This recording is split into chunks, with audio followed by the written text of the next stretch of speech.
एक दिन एक गांव के पास बहती हुई नदी के किनारे बुद्ध बैठे थे।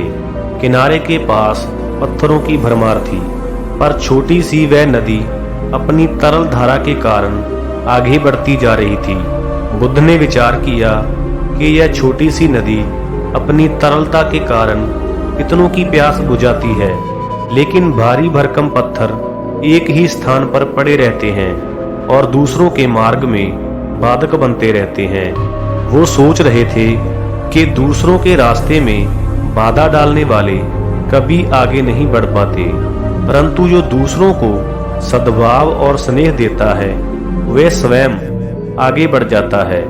बुद्ध ऐसे ही अपने विचारों में मगन थे कि तभी उन्होंने ग्रामीणों की भीड़ को अपनी ओर आते देखा। बहुत शोर था और लोग किसी युवती के प्रति अपशब्द बोल रहे थे।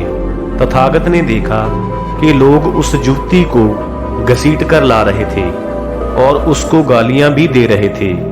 भीड़ के नजदीक आने पर बुद्ध ने लोगों को युवती को पीटने और अपशब्द कहने का कारण पूछा।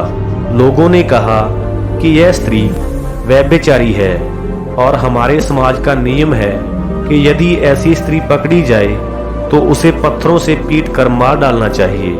तथागत ने युवती की ओर देखा और लोगों से कहा, तुम जो चाहते हो वही करो, लेकिन मेरी एक शर्त है कि पत्थर मारने का अधिकारी वही है जिसने कभी कोई दुष्कर्म या व्यभिचार ना किया हो और ना ही उसके मन में कभी ऐसे विचार आए हो।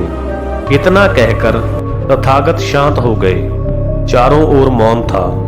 कुछ समय के बाद लोगों की भीड़ मन में पश्चाताप का भाव लिए हुए वहां से विदा हो गई। इस घटना से यही सत्य उभरता है कि हम खुद के प्रति न्याय कर सकते हैं, लेकिन दूसरों के प्रति नहीं, क्योंकि हमारी जानकारी दूसरों के विषय में हमेशा अधूरी होती है।